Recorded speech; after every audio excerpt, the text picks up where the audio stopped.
Yan pa doon. Marami silang ma-harvest.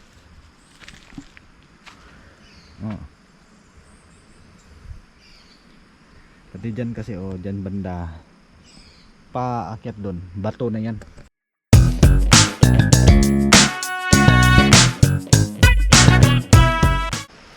So ngayon naman puntahan natin yung area ni Mamalor.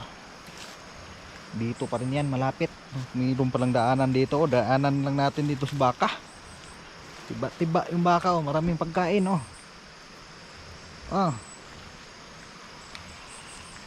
Kami dati mga sir, may ano din kami, may alaga kami baka. Yan, mayroong mga pagkain mo dyan. Maraming pagkain. Marami kang pagkain. Huwag kang mag-diet dito, maraming pagkain. Mamaya may ano ka na naman, inom. Ayan, baka masipa tayo nito. May alaga kaming dati mga sir, may alaga din kaming baka. Maliit pa ako nun. Ako din yung bigay ng pagkain sa baka ba. Yan, ito yung area ni Mamalor dito. Yan si Mamalor, yan siya, yung asawa ni Mamalor, kapatid ni Irpat, panganay na kapatid ni Irpat. So yun, dito tayo sa niya, area ng Sayote. Mamalor, malapad din to yung Mamalor. Yan itong area niya dito mga sir, na talaga to, na alagaan. Kasi yan si Mamalor, masipag. Sobrang sipag talaga, walang araw na hindi pumunta sa nga tanim. Araw-araw yan. Puntahan talaga niya yung niya, mga taniman ba. Yung tanim niya hindi lang dito, marami. Kumpleto yan. May tanim siya na atsal, kamatis, sibuyas, sayote, yung karnabal, yung tumon, yung bisol ba. Marami yung tanim, kahit saan lang yun. Mahilig talaga ba, trabaho ng lupa. Hindi nagugutom. May saging, lahat ng mga tanim meron. Yan, may ma-harvest na nga dito. Maraming ma-harvest dito. Umakyat sa puno yung iba. Ayan yan dyan. Harvest na yun yung mga bunga, ang dami. Meron pa doon sa ilalim, doon.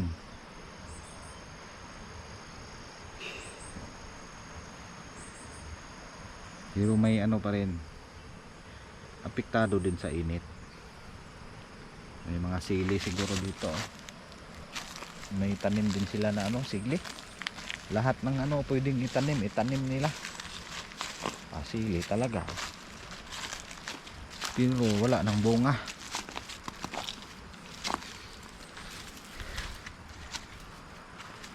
Yan, malapad din to. Area ni Mamalor to. Malapad din. Nung nag-harvest sila, yung last mga dalawang linggo na yung nakaraan, nag-harvest sila dito. Marami din yung bunga, mga 5 sako. Yan, wala na. May sili din dito tanim, pero wala ng dahon.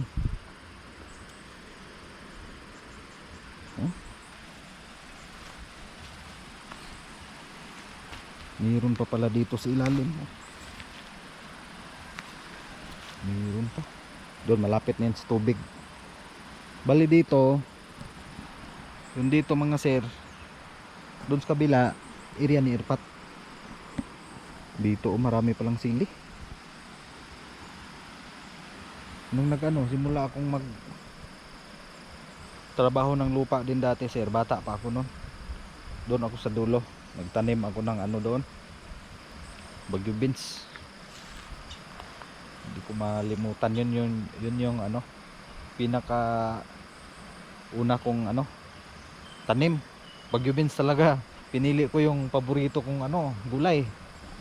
Yan o, doon sa pinakailalim doon. Doon, tanim ko yan dati. Taniman ko yan ng ano dati, bagyo beans. At saka ano, nagtanim din ako dati ng atsal. Malaki yung ni Mamalor dito. Pero dati pa yun mga sir, yung tanim ko dati pa yun, maliit pa ako nun, elementary pa siguro.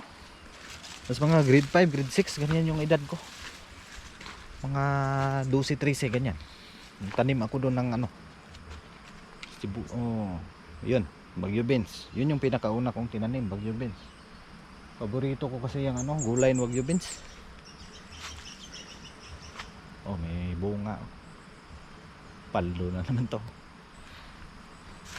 Yan. Yan. Yan pa doon. Marami silang ma-harvest.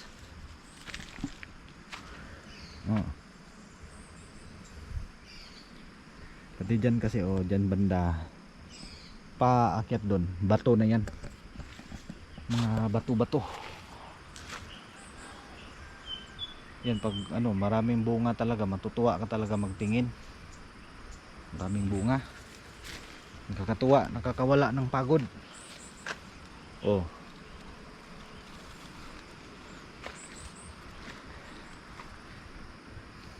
Yung paghahakot ng ano, bunga, hindi masyadong malayo, malapit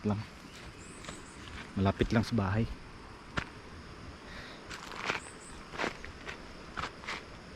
Tumubo na nga yung iba tumubo yung mga ganito yan, mga bunuhan na pala bagong tanim. Paakyat natin yan.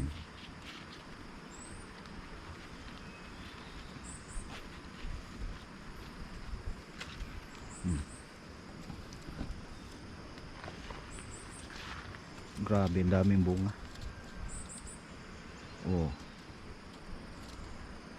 Meron pa yung malaki malaki. Yung may mga ano, may mga sira.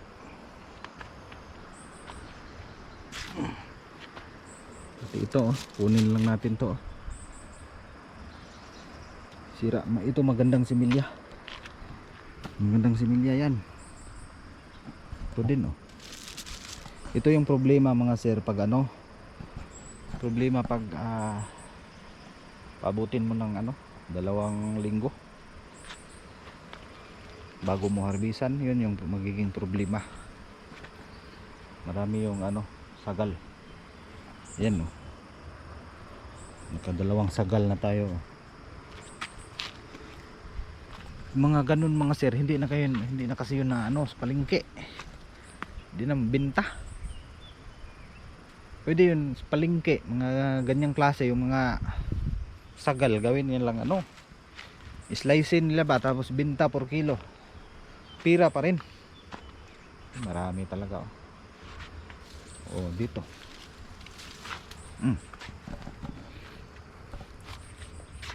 Yan maraming similya. Yung lahat ng ano, lahat ng mga sagal mga sir, yung tumutubo ng buto, kung meron lang talagang bakante na taniman, itanim yan lahat. Ganun ka ano sila, ganun kasipag mag trabaho ng lupa. Depende kasi yan sipag. Pag meron kang ano, halimbawa meron kang tanim, tapos di ka magtanim ng iba, yun, umaasa ka lang sa isang pwesto mo, ano yun, Hindi ka mabubuhay no. Dapat halimbawa may ano ka, magtanim ka ng sayote, dapat magtanim ka rin ng ibang gulay. Hindi lang yung sayote yung aasahan mo. Dapat magtanim ka rin ng iba. Yun yung ano, maganda. Maraming tanim.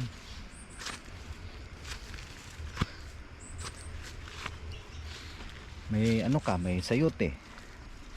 Tapos magtanim ka ng ano, magtanim ka ng kalbasa. Yun, maganda yun. Tanim ka ng bisol o gabi. Yan, dapat marami. Yung sa amin kasi mga sir, sayote lang, tsaka kunting ano, kunting tumon, yung bisol.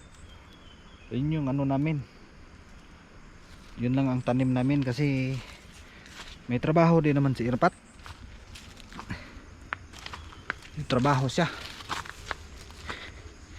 hindi na nga kaya yung ano eh, 3 pwesto, mahirap.